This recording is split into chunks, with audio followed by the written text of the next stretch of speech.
everyone, welcome back. This is Diana Zanis, and in this episode I'm going to be talking about Capricorn on the cusp of the 4th house. And just as a quick reminder before I start, if you like my content, please feel free to subscribe and like, and I'm on Patreon if you'd like to support me there. Okay, so Capricorn on the cusp of the 4th house. So these people very likely run their home like a business. They may actually run a business from home as well, even if it's just a fun side hustle. The environment at home is generally well organized, disciplined, and structured. Even pets are well trained and maintained here. And they value routines at home, which allow them to achieve maximum levels of productivity. And even if they live alone, that doesn't really matter. They still monitor their progress and their behavior. They're essentially very disciplined people. Their family may be a focal point because they mean a great deal to them. Even if there's a little emotional distance between them, they still look out for each other and care a great deal about each other. Perhaps they feel a little bit torn also between living somewhere close to nature, like a forest or the countryside, and bustling city life. They enjoy the hustle and bustle that comes with living in a fast-paced place like a city, but they also love having easy access to peaceful, quiet, leafy, green areas. Of course, when it comes to property, there are many factors which determine what sort of property they might own. The main one being, of course, how much they earn or how much money they have to spend on a property. But when Capricorn energy is in the 4th, any property they own would have been a wise purchase. They're the least likely to overspend or buy something that just isn't a stellar investment. They tend to go for property that's really good value for money. It's built to last. The foundations are solid, and it's in the best area they can afford. And in many instances, their home can serves as an obvious symbol of their social status. So it's also impeccably well maintained, consistently, and beautifully decorated and furnished. Of course, the 4th house is also about the mother or the primary caregiver. And so their mother or primary caregiver was someone who ran the family home like a business. So they took care of absolutely everything, including the financial aspect of running the household. If it was the mother, she took care of all her obligations and responsibilities. She took everything very, very seriously. She worked very hard in the home to keep everything clean, tidy, organized, and everything running smoothly. And while she didn't express necessarily a great deal of emotion, she could never be described as gushy, for instance. But she was quietly very kind-hearted and compassionate and understanding. She may have also been quite the romantic and a gifted artist, or a writer, musician, poet, something like that. She knew where all the bargains were to be found as well. And if the household income was below average, she would make a shoestring budget go an impressively long way. Alternatively, she may have worn a lot of beautiful jewellery and designer goods and maintained a very stylish image and opulent home if the family was wealthy.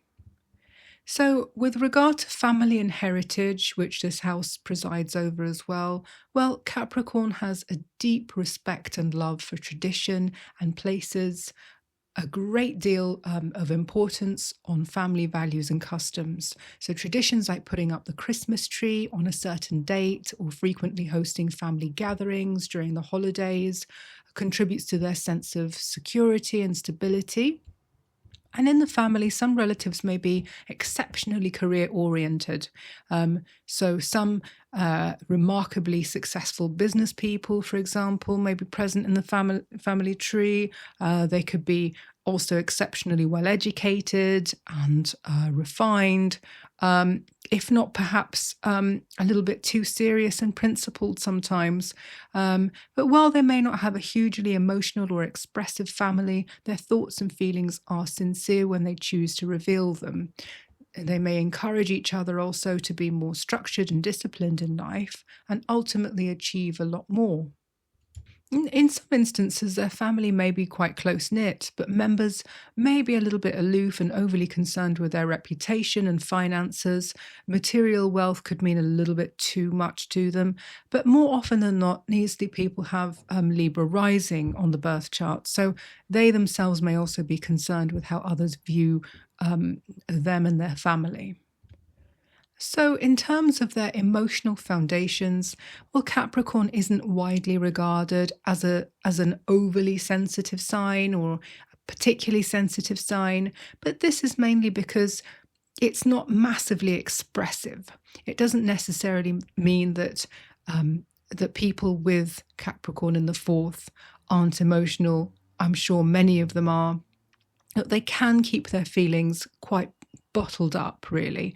They might feel embarrassed and exposed if they were to reveal their innermost thoughts and feelings to others, especially those who they don't really fully trust. They can take themselves quite seriously, and they could become mortified if someone belittled their feelings. So generally they dislike showing displays.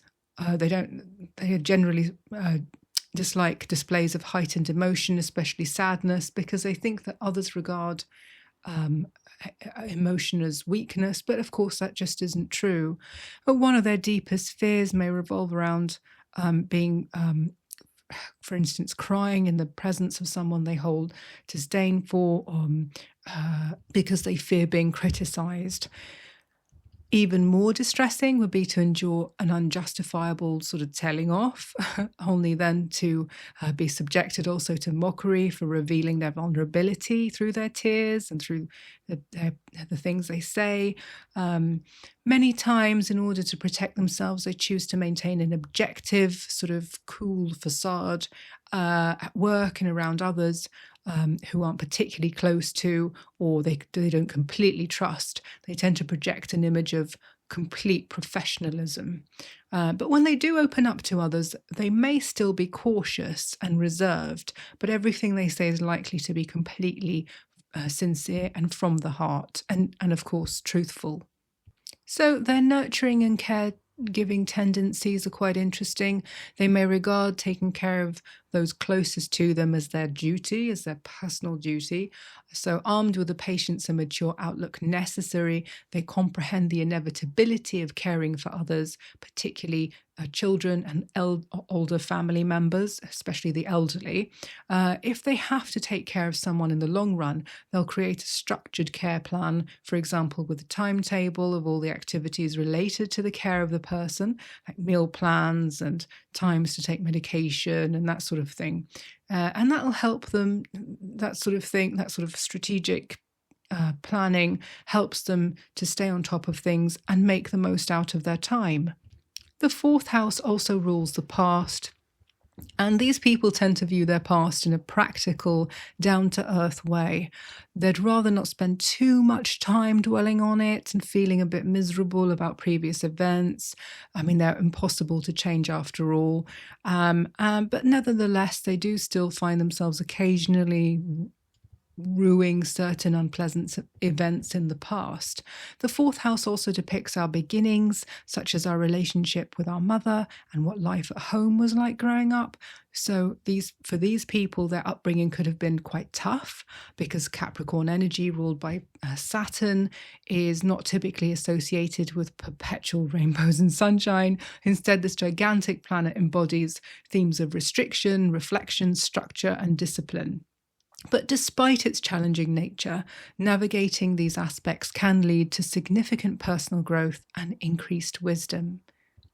And the fourth is, of course, also about endings, so retirement. Retirement for most people means relaxation and pursuing interests they never previously had the time to pursue in the past. Though with Capricorn here, work could be enjoyed in senior years, and they might not let go of their job because they love it so much, or they maybe they just can't afford to retire. But work also comes in many forms. So perhaps as a grandparent, they'll be tasked with the role of taking care of their grandchildren, or perhaps they'll take up a hobby that turns into a lucrative business, and then all of a sudden they find themselves back in employment. Alternatively, they might opt to dedicate their time to volunteering because that makes them feel productive and helpful.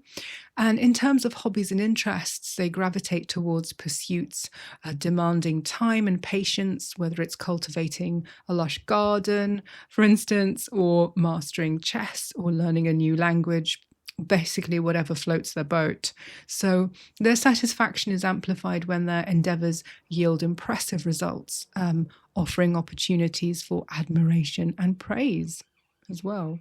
And of course, as I mentioned earlier, they enjoy having a neat, structured home, but having more time means they may want to focus more on design and decor.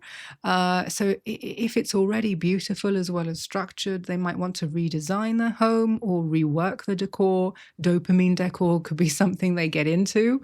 And there's often some time for meaningful reflection in their later years as well.